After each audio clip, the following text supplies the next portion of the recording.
Construction makers. All right, so we're going to talk a little bit about how the channel, how things have been going for the last year, how the channel's doing. We're just riffing. What we're thinking about for next year. Yeah. Things to come, things that were successful for us, things that we could have done better. And just share our thoughts on where we're headed next year. So, let's just hang out for an episode for the viewers that care. This is a subscribers video. No one else is going to care about this really. But for anyone that just wants to know more, maybe about how the channel started, how it's going, what our plans are, etc.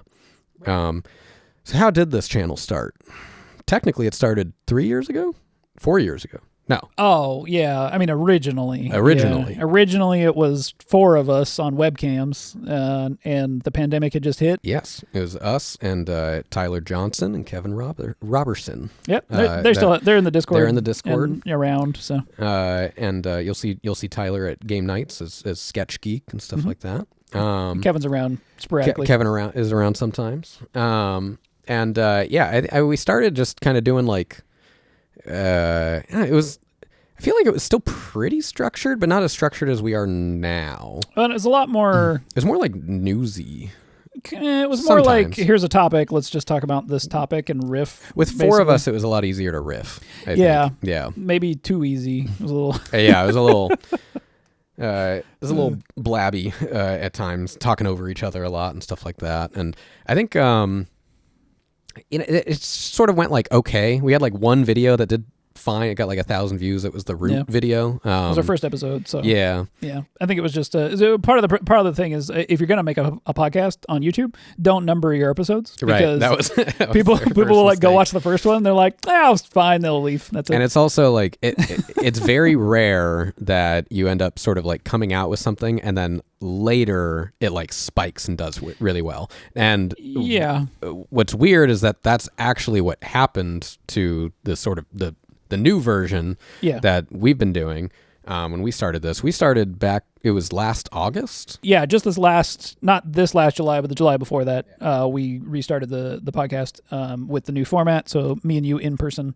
So one thing that like led us to restarting it was we were like, well, kind of anybody can do the webcam thing, so like what can we do that other people can't? And it is, hey, we got the equipment to record it in person together. We're close. And we live close. So. Of the original group, you and I are the only ones that live next to each other. Right. Everybody else lives further away. So that's why we decided on this new format. And also shifting the focus. Well, originally we weren't Magic focused. It was just let's talk about games. Let's talk about game design. And then we did one Magic episode, and it took off. It did pretty good. It did better than our other stuff. Yeah. That's true. It wasn't the first Magic episode. Yeah. And then, but like we just talked about all sorts of stuff. And it's funny because when we first started, we were like, we told ourselves like, we can't talk about Magic because we knew once we started talking about Magic, that's what we would just want to talk about. Maybe that's what you thought. No, we would talk about that. We'd said it in episodes even that we were like, oh man, we can't wait to talk about Magic. Let's do a video on Magic at some point. And I think like you and I kind of had the understanding or the impression that like if we talk about Magic and game design, that it's like it might see some success. Well, I think we were a little concerned that it might do what it ultimately did too, which was it sort of clamps it. You kind of don't need to talk about other games because Magic has examples for basically anything you want to talk about in game design. Yeah. So once we did the Magic video and it worked pretty well, and then we did another one, and then that one did much like even better. That's when we were like, oh, okay, so Magic is just kind of the subject to talk about for the most part. But it's funny because I think when it started happening, it was sort of this moment of just like, oh yeah, why weren't we just doing this like this whole time? Like it's already what we wanted to talk about. Like it's not that we didn't want to talk about other games, and we still do want to talk about other games, but now we're kind of having the reverse effect of this, right? Where it's like now, we're just talking about Magic or other TCGs, and if we want to talk about Elden Ring, it's probably not going to do super well as a video metric wise. Well, because of the way YouTube works, it's going to show your video to like your shows it to subscribers. The people who watch your stuff most often are going to see it first. So if whatever video we make and people aren't interested in that right off the bat, then immediately it just starts tapering the video off. And so then less people see it. So it's not that we necessarily mind talking about magic as much as we do, but we do want to be able to talk about other things. And that's something that we're working towards next year, is being able to work in non-magic related stuff maybe a little bit more often.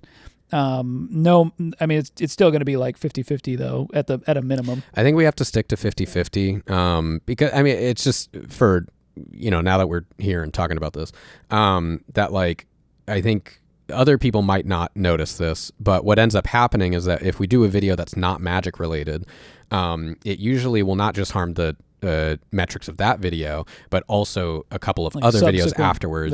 And a lot of it, I think, is just YouTube's algorithm being like, wait a minute, we thought you were magic. And so it's not that it's not possible, but early on we talked about this, like not wanting to be locked into just magic. And so we kind of had this like 80-20 rule of, I guess we were doing 25-75. It was like for every three videos, every 3 magic episodes, we'll do one that's not magic. Right. Yeah. And I think that was working for a while, but I think like now that we are kind of getting into the new year, we have like more subscribers. Like we're really happy with how many people are watching our channel. Honestly, pleasantly, like very surprised. Well, okay, so let's even do that. Like, there's a few milestones that we hit this year. Yeah, right? We got over. We reached 10,000. We're over 10,000 subs. Yeah, and we have well over 1 million views on our videos at this point, which is crazy.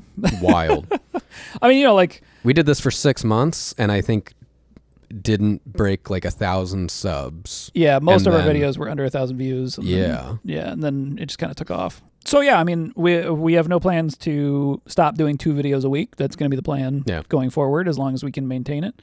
That's been a schedule that's been not like super. It feels like it's right on that edge of like it's pushing us a little bit, but in a good way. Yeah, it makes it difficult because when we sit down here, we try to record 3 videos a week if possible, and so that way we can generate enough of a backlog. And like, there's times that like, if I get sick, you seem to never get sick. It's just me. I don't leave my house. So. I don't really either, but I keep getting sick somehow, and usually it's when I leave my house. But yeah, so there you go. So yeah, there's been times that like I've gotten sick, and so if we have a backlog of videos, then it helps. And if we have like, let's say 2 weeks worth or something, like 4 extra videos, then it means like if one recording day we don't get to 3, but we just get to 2, it's okay, because we're just kind of like keeping the status quo going. And a lot of the times it ends up we only get to 3 videos because we just talk a whole lot before we record. That's something that like probably doesn't come through in the episodes at all, is that like our recording day starts at 3 p.m. when I get here, and then usually I don't think I leave till 8 or 9. 9. Yeah. So it's about, what is that, 6 hours? So we spent about 6 hours to get 3 videos that are about 20 minutes long. And that's not even from like baseline. Usually throughout the week, we're like trying to fill, we have like a Word document. So we're like filling in notes. We message each other and stuff like that. And usually try to get like a decent idea of like, okay, what are at least like some of the ideas that we're going to discuss, and what are some notes, so that we can like sit down and like really solidify and elaborate on it and stuff. So like, today's recording session, it's 8:20 right now. We've been going since 3, and like we had really solid ideas for our videos. Right, and it just takes time to organize our thoughts. We don't really script our videos. We outline them kind of. It's more like just a bulleted list of stuff that we want to make sure that we talk about. Well, and we also try to figure out the package of it too. And that's really important. Is like, okay, how are we going to present thumbnail, title, first 30 seconds? Videos that have like a really good hook that isn't clickbaity are great, but it's just not every video.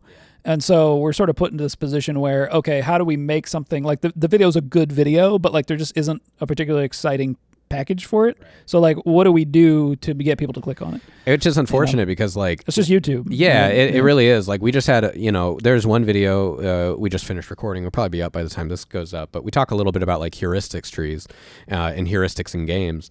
And just before talking about it, we kind of like decided like we actually can't talk that deeply about this because it's not really the point of the video.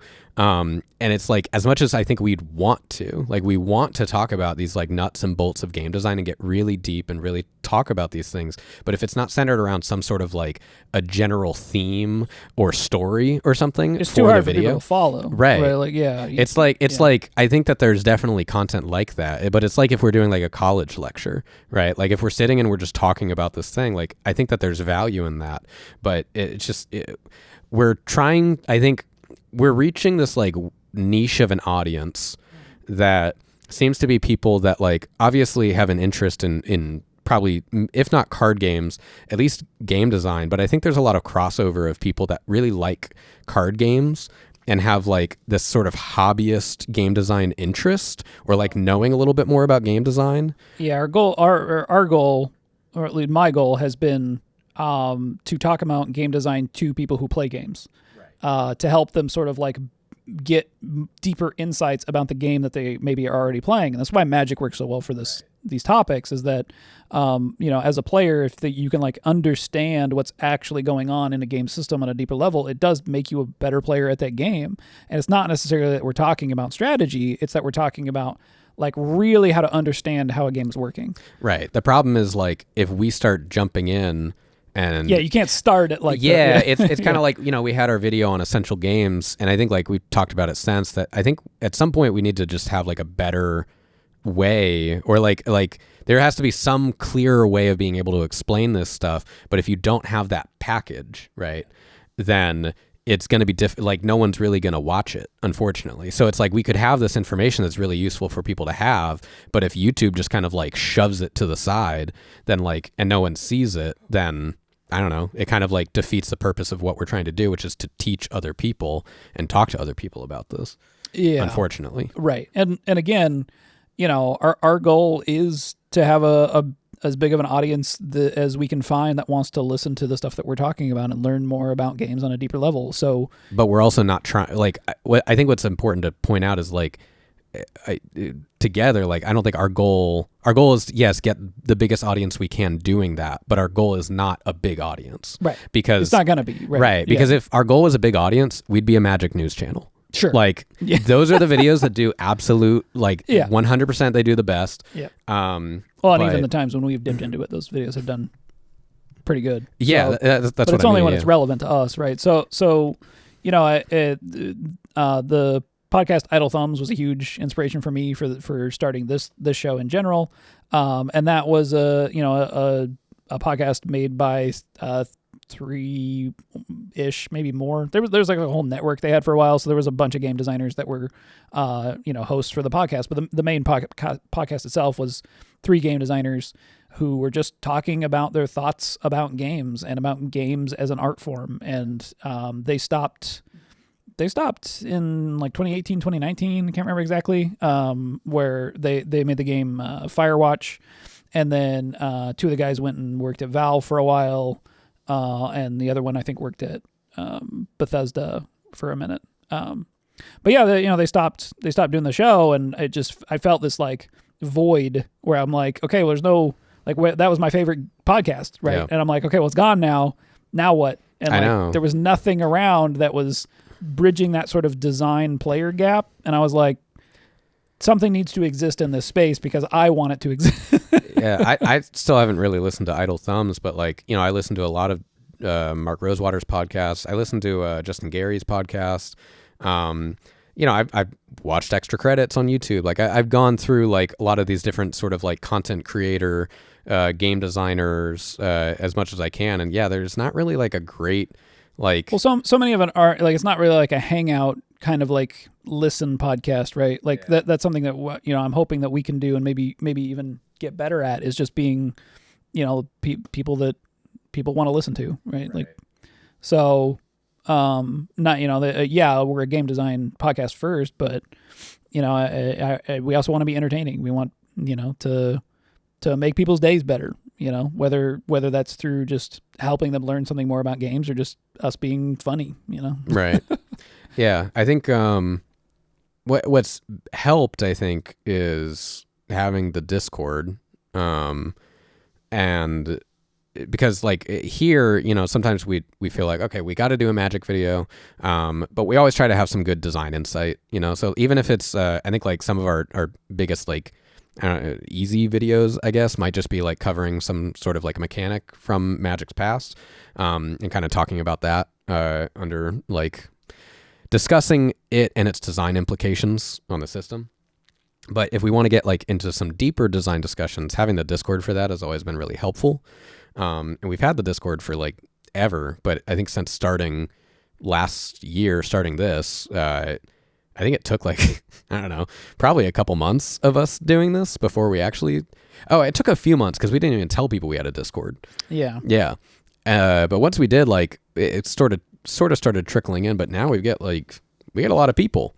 Yeah, there's about over 400 people in there now. Yeah, and then we started doing monthly play tests. We do monthly public play tests for whoever brings a game. Started that 5 months ago? That was like 5 or 6 months ago. Yeah, something like that. And those have grown. I think our first one we only had a few people. We only had like, I don't know, 8, 9 people in our first one. Yeah, I don't even remember. Yeah, there's like 20-ish now. Now we get, on average, I think, anywhere from 15 to 20. Well, it's tough, right? Because we're not necessarily trying to create an audience that's only game designers.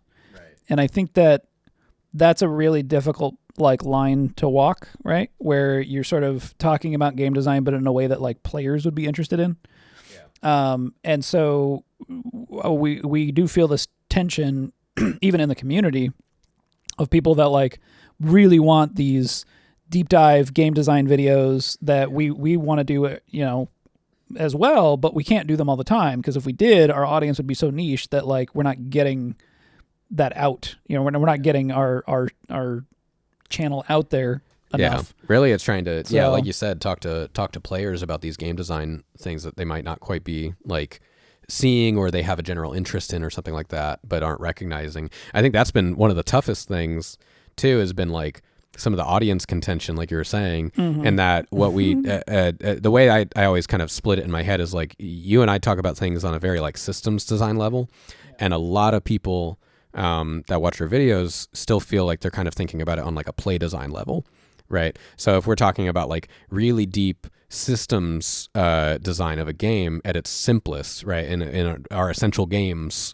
format, right, it's stripped down, we'll still get people that are like, well, what about this mechanic that came out a year ago, and it's like, that's not even sort of what we're talking about. And it's like, it's great because like I want us to be able to be there to try and inform other people, right, and teach other people about this, but yeah, it is tricky because I think like we're talking about some of people's like favorite games, and they're not like, I don't know, is Magic your favorite game? Used to be, maybe. Yeah, probably still is. Yeah. I guess. I think whether Magic's my favorite game, I think it's probably like the game I admire the most. Yeah. Yeah. Right. That might be a good way of putting it. Yeah, and I think what's tough is not, especially with talking about games other than Magic. Magic players, I think, are pretty comfortable with deconstructing and the sort of like critique of Magic. And I think it has a lot to do with the fact that like Magic has changed so much over time. But games that change a lot less, I think people are much less comfortable deconstructing and criticizing. Oh, I was going to say games that change more. Games that change more? The amount of Yu-Gi-Oh players. Oh, I mean, we don't even talk about Yu-Gi-Oh that much, so it's hard to know. I know, and every time we do, we get someone that's like, that's not Yu-Gi-Oh. Yeah. I guess. I was thinking more like fighting games, but we don't need to get into that. Yeah.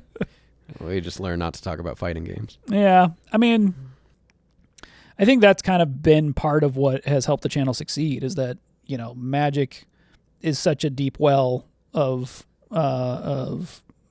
content. I don't know, of like there's so much to talk about with Magic. Yeah, I'm sure probably our earlier videos we talk about it. I don't think we talk about it too much anymore. But Magic's an anomaly. I mean, it's a 30-year-old game that has changed a lot and also really hasn't changed that much if you think about it. And is still going strong, actually stronger than ever before. I don't know any games that are 30 years old, other than, I guess, Dungeons and Dragons, maybe, that is doing better than it has ever done after being out for so long. Yeah. And not only, actually, in both of their cases, they're both the originators of this, right? Magic is the first trading card game and seemed to do everything very, very well from the get-go, to the point that even people that tried to make Magic-like products or similar TCGs may have missed some of those design nuances that made Magic so great in the first place. Right. Yeah. And it's just crazy. It's wild. And I think that, there's tons of lessons to take from that. Yeah, I mean, 30 years plus worth, right? Yeah. So, we're not. I don't think we'll ever run out of stuff to talk about with Magic. So I think that's great. Oh, we will. For sure. We can go through and talk about every mechanic, every set. God, you're right. Every card. Haven't talked about banding. That's true. That should be our April Fool's video. Talk about banding. No, our April Fool's video was Raid Shadow Legends. That was April Oh, that's right. Yeah. Talking about the design of Raid Shadow Legends. Yeah. Every 5 seconds, every 30 seconds, we should have an ad break, and it should just be somewhere else in my house. We're just like, this video is brought to you by Raid Shadow Legends. Yeah, it's an iPad taped to a wall. I kind of wonder if we're too late on that one, but it'd be pretty funny. Yeah, it'd be funny. Yeah. We might do that. I think it'd be silly. All right, what else happened this year? What are major milestones? You had a Kickstarter. You had a Kickstarter. We both had Kickstarters. You had your first Kickstarter. I had my first Kickstarter. I had my second, third Kickstarter. Third? Yeah, I did another one for an art book a long time ago. So You did? Yeah. I don't even remember that. It was before we were hanging out. Okay. Yeah. Well, you talked to me a bunch about Bolts and Teeth. Oh. So. Yeah. I did a little art, sketchbook was my actual first Kickstarter. Oh, okay. I think I've seen those, but I didn't know you did a Kickstarter for it. Yeah, it was a little project just to get my feet wet and Gotcha. understand, how to do the fulfillment and everything. Yeah, both successful. Some lessons learned that are going to be in that episode. But yeah, I mean, ultimately, I think bodes well for the future. And look, we don't necessarily want to be YouTubers, right? Like, our goal is to remain game designers and artists and be able to, focus most of our attention on those projects. So keeping our YouTube footprint small is part of our strategy. So we don't necessarily want to lean into sponsorships or anything like that. We'd rather sort of sponsor ourselves and do Kickstarters and game releases and stuff like that. Yeah, we've actually, it's wild. We've actually been offered sponsors. We were offered a sponsorship from Yu-Gi-Oh! That was fun. Which is the week that we actually came out with our Yu-Gi-Oh! Master Duel video. Yeah. But we decided, let's just talk about it on our own instead. And it turned out to actually kind of be relatively positive. I know. But we don't want to muddy the waters at all with our credibility when talking about stuff. Especially if we're talking about game design. We can't take a sponsorship from a game and then be expected to be taken seriously, I guess, with any criticisms of that game, because I think people are just going to see right through it, right? Even if we have positive things to say, the Yu-Gi-Oh video we recorded, if at the beginning said was brought to you by Master Duel, no one would have believed it. Yeah, right. Yeah. And I think that anytime that we talk about stuff for the channel, we didn't even turn ads on for a year. We turned them just turned them on after recently. we hit 10,000 subs. Yeah. The only reason that we did is because we thought okay, well, if we get a little bit of extra money, so that okay, if we have to buy some games, right, for games testing or microphone, we get food anytime we do this, so maybe something that covers food. Yeah, our main goal is not trying to be YouTubers, make money doing this type of thing. Personally, I don't even see that as a possibility. I feel like we exist in such a niche that I don't think YouTubers is necessarily the thing, but also we just want to make games. Yeah. And I think that's actually what was sort of one of our apprehensions with making the channel, right? Was we didn't want to spend more time not making games. Oh, right. Yeah. And it's tough. A lot of time does go into the channel, even with the amount of time that we spend on it right now. Maybe in the future we'll have an editor or something. Right now I edit all the videos. I still think that you should hire an editor. I mean, we'll see. It's the thing that's tough is it's a hard subject matter to edit, right? I can go through and watch a video and go, oh, this wasn't relevant. This didn't come through across quite like I wanted it to. Let me put in a graphic. Let me. Sometimes I even have to do a voiceover that's hey, this is kind of, we kind of skipped ahead here. Let me fill in the gaps and stuff like that. But an editor's not going to know, what's relevant. I think the biggest problem is sometimes we'll end up referencing something and we'll say oh, well, if you have a card that does something like this, but you don't say the specific name of the card. Sometimes you'll pull up a card that does that and it's visually it's relevant, but someone else might not know that, right? Like they have to know like mostly Magic stuff, but also like you've had to reach out to me and be like, what's that Yu-Gi-Oh card that you talked about? And like I'd have to go and tell you. And so like anything like that, yeah, we'd have to have someone that knows that type of stuff. Right. It's like, let's find somebody who has 20 plus years of Magic knowledge so that they can pull up random cards at any time, and also has 10 plus years of game design knowledge to edit the videos. Like, I mean, I don't think that anyone would need like that much, but yeah, at least like to know a bit about Magic, right? Yeah. Well, and I guess, maybe theoretically an editor would be able to go, oh, I didn't understand this part. Right. Maybe you can just fill in reach some out gaps to you. here. Yeah. Maybe. Yeah. We'll see. I think down the road it would probably be helpful, but I mean, right now I think, okay, so I think it's fair to say that where our current positions are and where the next year our plans are, we have personal projects in mind. So I'm planning another Kickstarter. You're planning another Kickstarter? Yeah. Okay. Yeah. Next Bullets and Teeth should be coming out next year. And then possibly more. I don't know if it'll be another Kickstarter or not, but the other game I'm working on, I'm hoping to get it to a point where the it's game ready. that you've been playtesting in the Discord? Yeah. Wow. So, yeah. Playtest every once in a while, sporadically. But yeah, I'm hoping that can be more regular, to get people involved and get the first set figured out. And there might need a digital component before we're ready to do that. So. Right. Because it's a little more heavy, a little more complicated. Well, or just, it's also like how to actually facilitate the playtesting, right? Because right now it's like, it's Tabletop Simulator, so, and like I have to be there in order for the playtest to happen. How do I get it so that people can play it, and then I also get reports? Right, as opposed to just like, okay, I watched 2 games this week happen, so what's the data I can glean from 2 games? Right, where if people wanted to play it whenever, then there's 100 games a week or whatever, and that's a lot more data. We got plans to update the Discord. Oh yeah, gonna add. We're gonna very shortly, actually, probably by the time this video comes out, maybe. We're gonna add a games in progress section, which essentially just like it's like a forum post that you get to actively update and show people progress of your game. You get people's feedback on the game and stuff like that.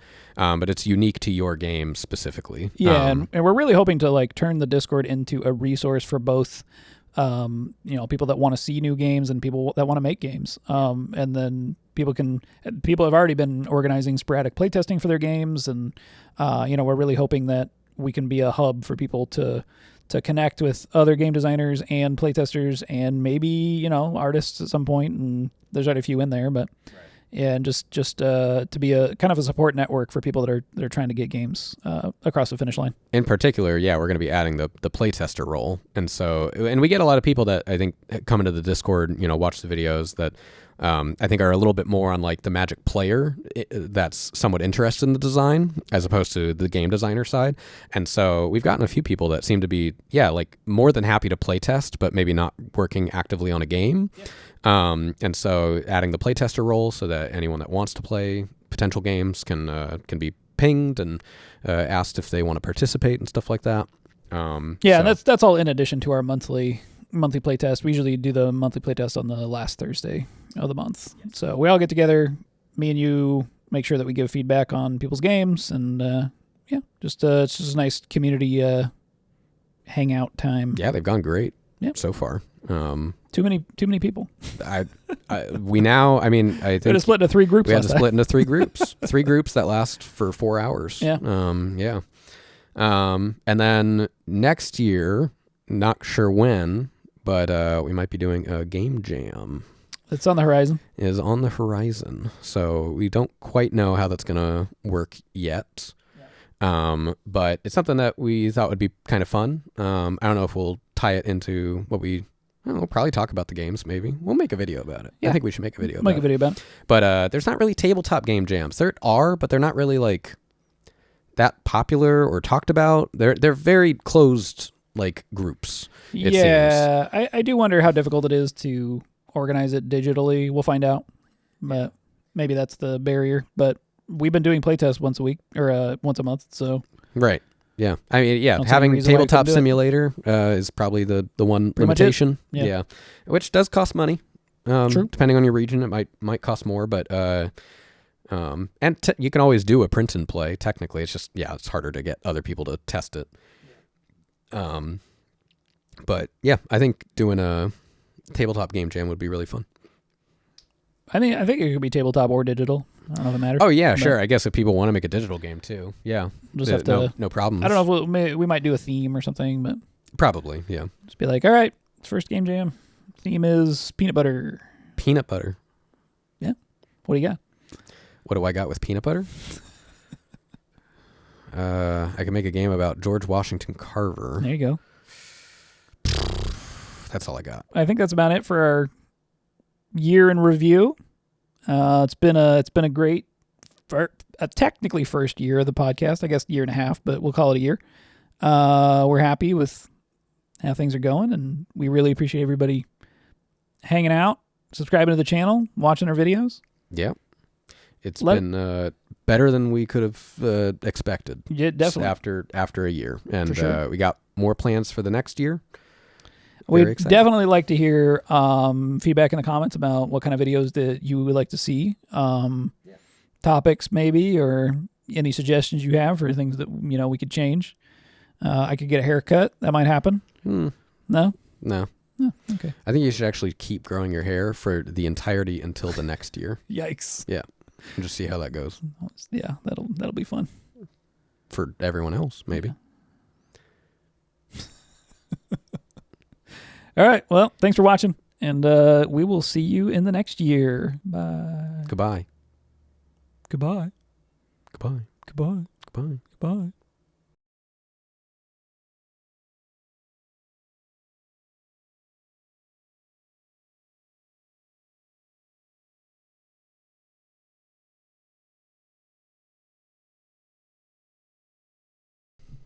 Hey! Welcome to the Distraction Makers Year in Review episode. Wow.